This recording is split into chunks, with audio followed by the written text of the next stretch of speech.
Coming up on this edition of Mustang News, we take a look at a not-so-scary Halloween event. Plus, we see FAIN Fine Arts celebrate their 40th anniversary. After that, we will take a look at A Day of the Dead, another free film available on KANOPY. All this and more coming up.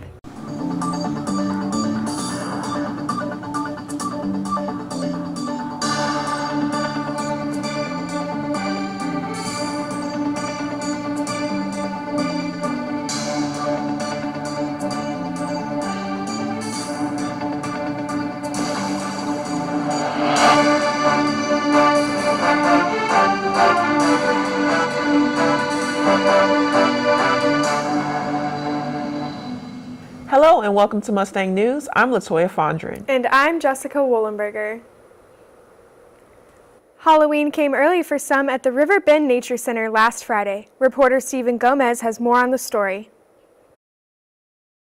Parking went fast at River Bend Nature Center as the community came out to join the 14th annual Not So Scary Halloween event. Even though the event starts at 6 p.m., the line of eager children and parents already wrapped around the block at 5 p.m. Parents used this time to fix costumes and prepare payments for entrance into the center, costing only $6 for adults and $3 for children.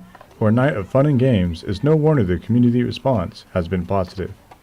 Jenica Lambert, exhibits curator, has her take on why this event is successful. We have had an overwhelmingly positive response to this event. I think there's a need to not have not so scary events just in Wichita Falls in general. It's really great for little kids.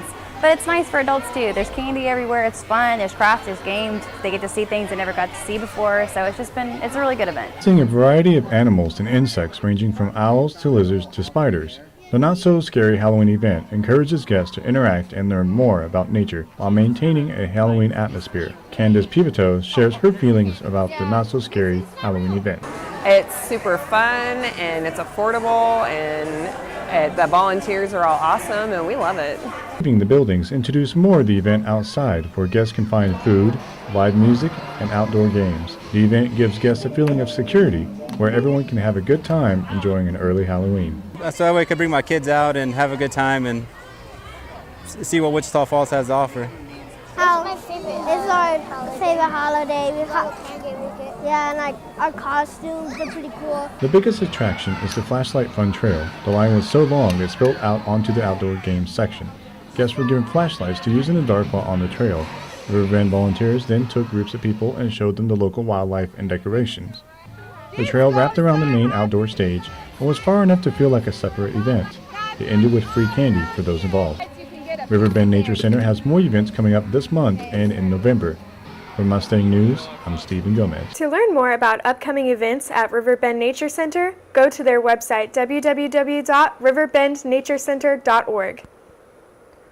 Oh dear, oh my. Taxidermy definitely isn't for everyone, but for some people it's an art.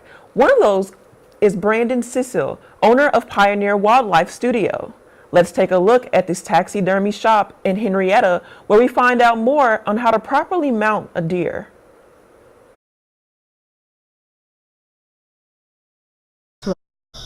How about this one? Nope, they were just mounted by Braden Cecil. My name is Braden Cecil and I am a taxidermist. After high school I went to taxidermy school. I've just always liked animals, I've liked art, and I like hunting. So I just thought, well, that's a pretty good little combination. Usually in the winter times is when I get all the stuff in, and I tell people, you know, it can take anywhere, depending on what animal you bring in, it can take anywhere from 6 months to a year to get it back. When someone comes across a dead animal that they'd like to keep, that's where taxidermy comes in. When the time arrives for your taxidermy project, the taxidermist will remove its skin and wash it thoroughly. The anatomical structure of the animal, along with other measurements such as eyes and key feature placements, are carefully noted. Then the body is resculpted, either by a foam cast of the original body, wood wool, or a combination of both. Feathers or fur are carefully placed back in the right areas. The face needs a lot of work to bring back the animal's expression. The detailing of a taxidermy piece is a precise process and can take up to days of work. The skin then needs to dry, and once all is done, skin tones are touched up with fine detail paintwork or airbrushing. A professionally mounted piece will last for many generations if good care is taken care of it. Reporting for Mustangs News, I'm Ruth Mercado. For more information about the Wildlife Studio, go like their Facebook page at Brandon Cecil's Pioneer Wildlife Studio. After the break, we will take a look into what's going on around campus. Touchdown, Mustangs! Hey Mustangs fans, it's time to secure your seat to witness MSU Texas's drive for a fourth Lone Star Conference title. It's a packed home slate featuring rivalry games against Texas A&M Commerce, Tarleton State, and West Texas A&M, as well as a national showdown with the Argos of West Florida. And you can see all the action for just $75 for your reserved seat. You buy 5 games and get 1 free. No lines and no fuss. Purchase your season tickets today at msuticketsonline.com. Welcome back, Mustangs. Students all over campus are preparing for midterms by spending hours in the library, at local coffee shops, or just at home. We hit the streets of campus and took some time to ask students where their favorite places to study are. Place to study is the Legacy Commons because it's just a good atmosphere. I enjoy putting on headphones and just typing up papers, doing whatever. My favorite place to study is the library here at Moffitt, just because I like studying in a group of people with friends, just because they kind of hold me accountable, and because if I sit in my room, I'm going to get distracted with Netflix, so I would like to sit in a social place, social setting that's kind of quiet but kind of has some background noise. It just kind of helps me focus and study more.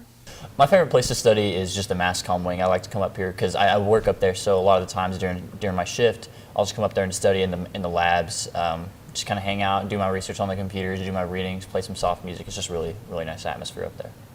My favorite place to study is the Legacy study rooms on the different floors because you can hook up the computer to the TV really easily and talk with friends and guide out things just a lot easier.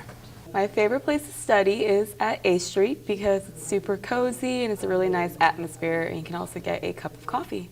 I just like studying in my dorm because I'm a very easily distracted person, so that's just best for me. I don't need to be around distractions or anybody else, so I like to be by myself. My favorite place to study is at home because I always have snacks available. Every student is different in how they prepare for midterms or tests. Some pull all-nighters, some have to listen to music when they study, and even some students choose not to study at all. We talked to sophomore nursing major Trevor Carlton about what he likes to do when he studies. Make a Quizlet of things I need to memorize, and then I also try to draw it out and visualize it just because I'm a very visual, tactile learner. So. Whether it's Frank and Joe's coffee shop, the library, or even in your own bedroom, make sure next time you have a big test or project coming up, you give yourself ample time to study. Are you into music? Well, the Department of Music is having a choir performance you don't want to miss. Reporter Haley Aldridge has more on the story. The Department of Music is hosting their Please Stay choir performance, featuring Midwestern singers and University Choir with Rider High School a cappella choir.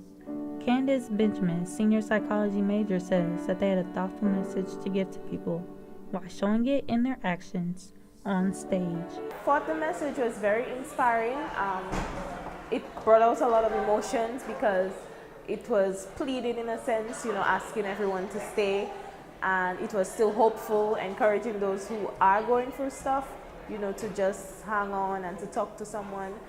And even the message, the part where the choir continued singing and the others came out and they gave an encouraging message, that was very inspiring. Please Stay touches on suicide prevention and how people fight their battles each and every day. They also sung songs about happy things like The Simpsons, Stomp on the Fire, and Sanctus, and also Sictus Service. Preston Busby, senior criminal justice and music major, says, after viewing the performance, attendees understand the importance of suicide prevention. Yes, I did. I believe the message was conveyed beautifully through the choir and the singers and the high schoolers who were invited out to sing with us. The overall message was Please Stay, which was to basically raise awareness over mental health and suicide, which is affecting many students and young people around our age group.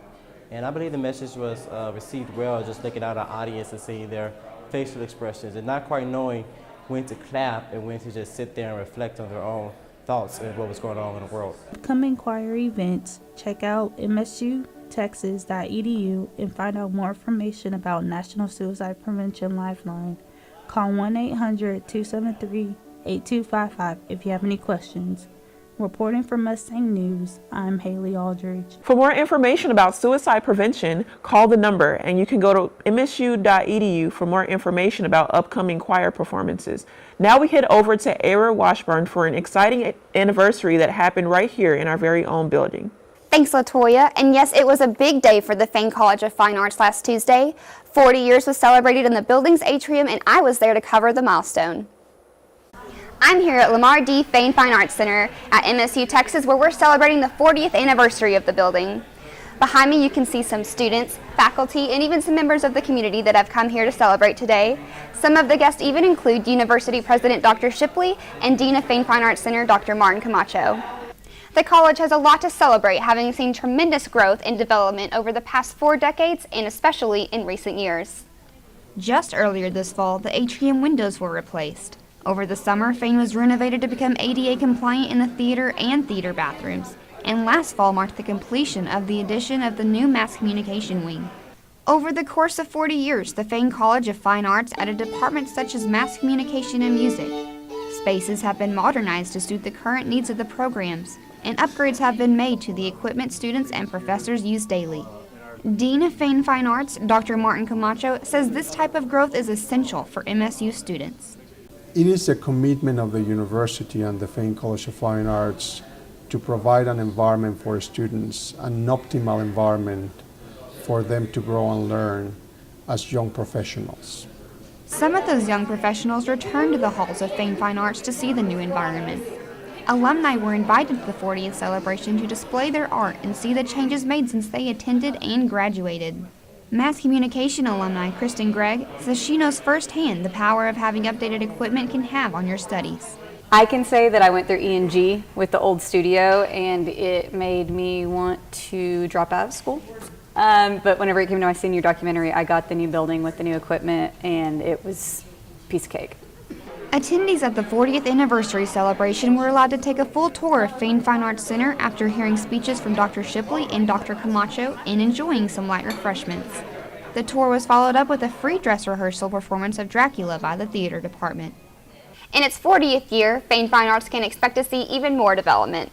Last month, the music department put on their first concert since the Perkins Protho Foundation gifted them $1.1 million that was used to purchase 40 new pianos. Improvements have also been made to the theater's stage floors, main stage equipment, lighting, and studio. And now we will do our Mustang movie review, a series in which we review movies from KANOPY. KANOPY is a free streaming service provided to students with their tuition and fees. This week we watched the movie Day of the Dead, written and directed by George Romero. Day of the Dead is set in a post-apocalyptic time in which zombies have completely outmatched humans. The film centers on a group of Marines and scientists held up in an underground bunker, working on a way to condition zombies to be less hostile. However, as tensions rise, the group begins to divide. Being the pioneer of what people now associate with zombies, Romero has managed to create an incredibly imposing and unstoppable threat to characters in this film. Much of the tension in this film comes from characters slowly going insane as they live amongst the dead, constantly reminding them what is after them. This film is incredibly tense and fun to watch, with actors giving us truly memorable performances. You really feel a sense of doom and dread for these characters as they all go insane. It is a movie that is This is a movie where plenty of fantastic practical gore effects are present and the characters are literally being torn to shreds right in front of your eyes. For those looking for a movie to add to their Halloween marathons, make sure to watch this fun and intense movie zombie flick. After the break, we'll check out last week's football highlights and more with Trey Jones over in Sports Scene. Each path to success is a journey. At MSU Texas, you can set yourself up for success while learning on your own terms. Faculty mentors, research opportunities, real-world experiences, and individual attention are just a few of the many advantages of an MSU Texas education. Live, lead, And learn in a vibrant, creative community. make connections that will last a lifetime, and prepare for the careers of tomorrow, today. Take the first step of your journey with MSU Texas.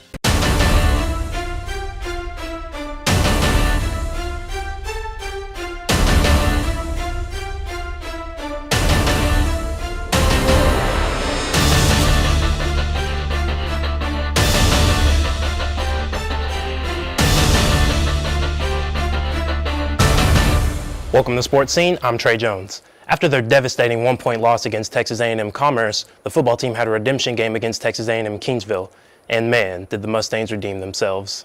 The football team attacked early with Josh Weidermeyer returning a blocked field goal for 75 yards to give the Mustangs an early 7-0 lead, but this was just the beginning for the Mustangs. Jawan Johnson had himself a game by scoring the next 3 touchdowns for the Mustangs, putting them up 28-0.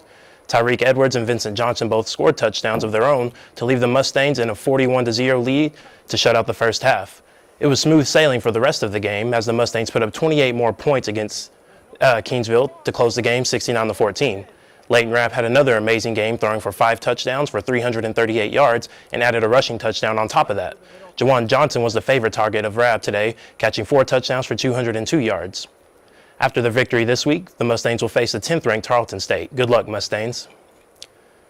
The Unified Sports League is teaming up with MSU again to bring Special Olympic athletes and MSU students together for another great soccer season. Sports Scene reporter Sterling Ellison has more on why the USL is such an important league to have on campus. A new season has just kicked off as Special Olympics Texas and Midwestern State team up for the Unified Sports League's 2018 soccer season.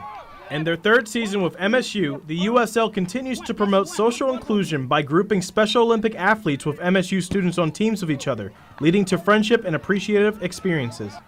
Many athletes with disabilities struggle with social inclusion, especially when it comes to competitive team sports.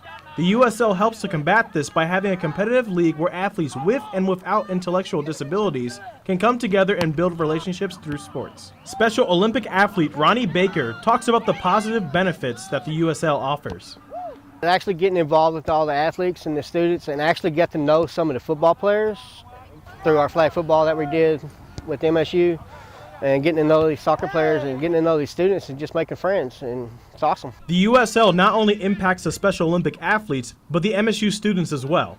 Junior mechanical engineering major AJ Rubio explains why being able to connect with the Special Olympic athletes is a big part of the USL. I just like meeting the new people and having fun with them, and I just love seeing them, have fun and laugh, and it's just great to see them go hard and try out a sport that they love. I just love helping them and just love playing with them. It's so fun, and they're funny people. I love them, and it's a great time. Being able to play a sport like soccer competitively is another important aspect of the USL.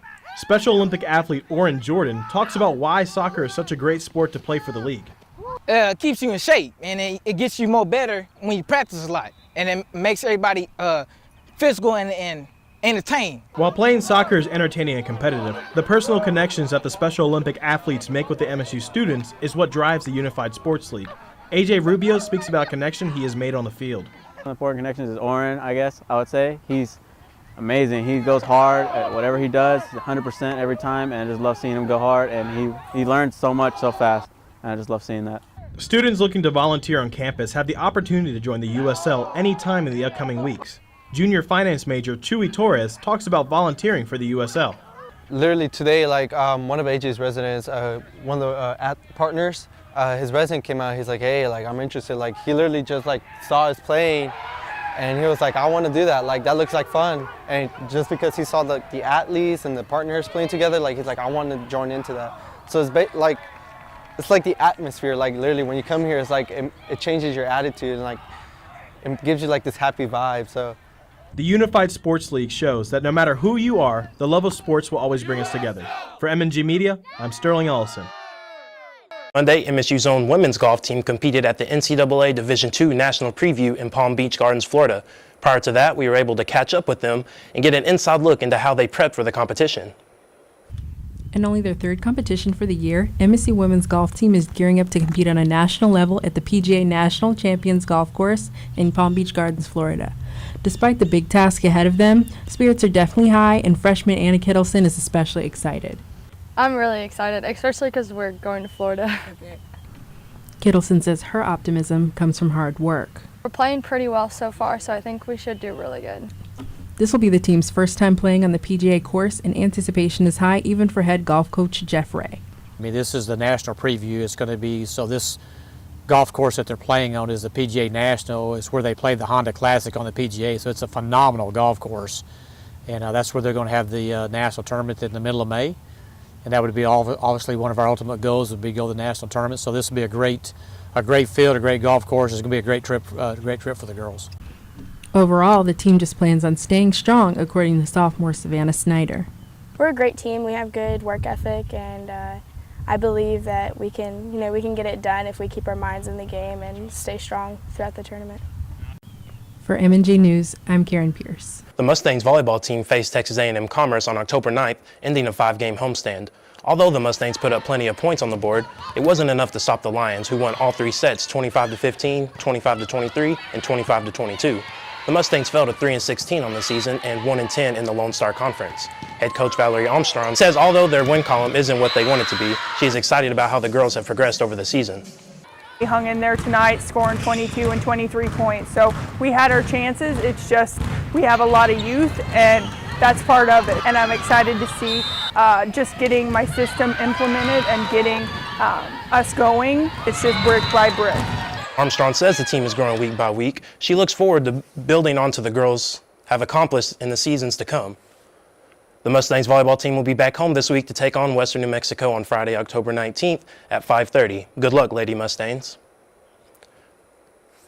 The time has finally come for the Rec Sports Flag Football Championship on campus. Let's see who won the men and women's leagues. The Women's League held its final game Tuesday night between Back That Pass Up and the Athletic Athletes with a final score of 27-7. As for the Men's League, the Hometown Heroes came away victorious in the final game against the No-Fly Zone with a 46-25 score. The Hometown Heroes' Avery Blagg talked about how years of preparation and a long history between the teams and the team members have helped them build up to this point. We've had 3 years to get this all together. A bunch of our guys, we all went to high school together. We all went to Windthorst High School together, and we run the same plays, and we just picked some stuff up over the years that makes us good and makes us compete. In actual football, it's more physical because you have linemen.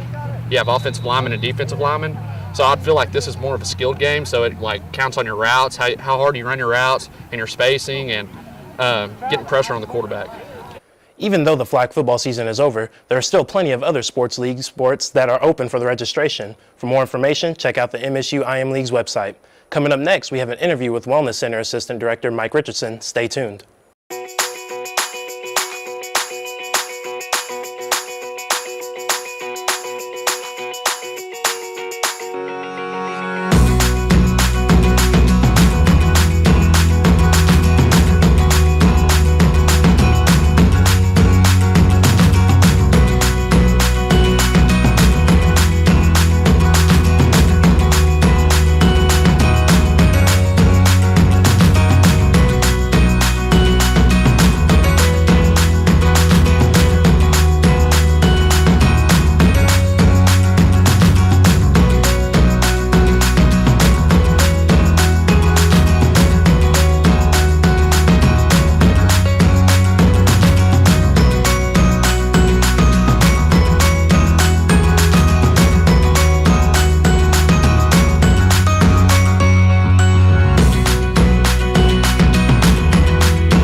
Welcome back, Mustangs. Today in Sports Scene, we're here joined by the Wellness Center Assistant Director, Mike Richardson.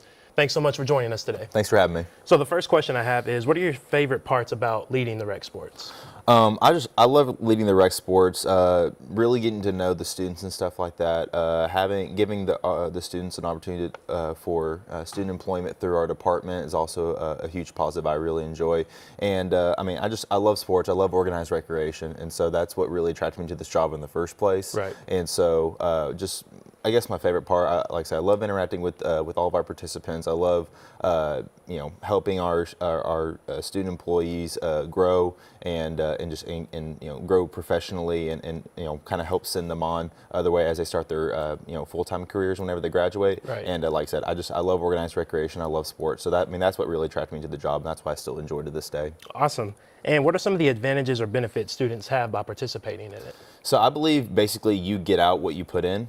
So I always have this, I have this, I guess, opinion that, students and whoever participates in our rec sports, they get involved for whatever reason that they want to, whether it be a social aspect, whether it be to burn off their competitive edge that they still have, whether it just be for fun. Whatever they're getting into the rec sports for, that's what I want them to get out of it. Right. So it's never one where I want them to walk away having a positive experience, no doubt about it, because that's our responsibility to help provide that for them. But if they get into it, wanting to meet more people, wanting to kind of get out of their comfort zone in a social aspect, whether it just be they want to be competitive still and play some competitive games, right. That's what I want them to get out of it. So basically, whatever they're willing to put in for it, that's what I want them to get out of it. But I want it to be a positive experience overall. Right. And you kind of touched base on this, and so can you go into a little bit more about what you want students to get out of playing intramural sports? Yeah, so like I said, what I want them to get out is I just want them to be happy whenever they leave. I know losing is never fun,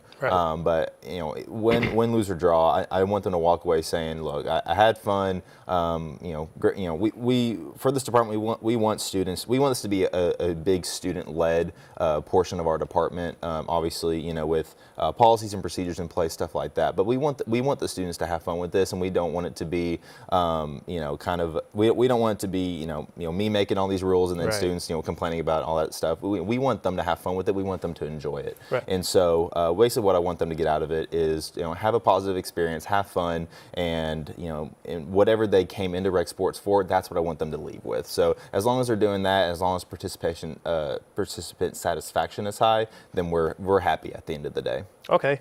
And for students that are interested in joining intramural sports, how can they join or make a team? So all of our intramural sports are online at imleagues.com/MWSU. It has all of our leagues and all of our one-day tournaments on there. And so basically all that students have to do, they have to go online. If they've never used that website before, they create a free account. It's super easy. It takes like 30-45 seconds. And so once they're on there, they can register for a team. Right now we have indoor soccer going on. And so our team registration for that's closed, but they can still join a team until playoffs start, which won't be for another couple weeks. Okay. But our volleyball registration is open for men's, women's, and co-rec divisions. They can create a team. They can join as a free agent, which means that basically all that means is they don't have a designated team. They just know they want to play. Right. And so we'll make sure that they get on a team because we don't want to leave anybody out. Right. So they go online at imleagues.com/MWSU, have their account set. They can sign up for whatever they want to do, and then we'll be good to go. And all of our one-day tournaments that we offer, they're also on IM Leagues. Okay. But our one-day tournaments don't require prior registration. They can show up the day of, be ready to go, and we'll be good. Awesome.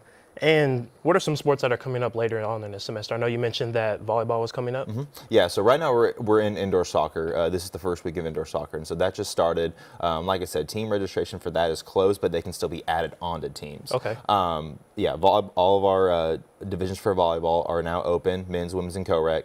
So that'll be coming up in the next 2 to 3 weeks. We will have our big Wide World of Sports Week coming up the week after homecoming week. So not next week, but the week after. Basically what that is, it's a week long of one-day tournaments. Each Monday through Friday, we'll have a different one-day tournament for different popular sports around the globe. And we just want students to come out and basically try out new sports that they never really thought they ever would. Right. And hopefully we can attract them to picking up the sports as to more of a hobby and stuff like that. And each day, the winners of those tournaments and stuff like that will get our free Rec Sport Champion T-shirts that we just ordered. And so that'll be really, really fun. And then the week of homecoming, next week on Wednesday, we'll have our backyard games tournament. Basically, it's just a bunch of games that you would play, on a random weekend, on a random Saturday. So the cornhole, washers, spike ball, stuff like that. And so we'll have that out there, horseshoes.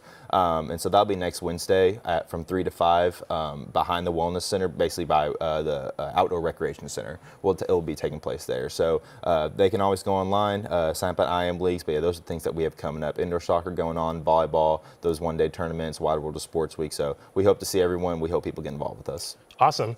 And so I guess that's all the time we have left today for Mustangs Corner. Again, thank you for joining us, and thank you so much for joining us on this edition of Mustang News.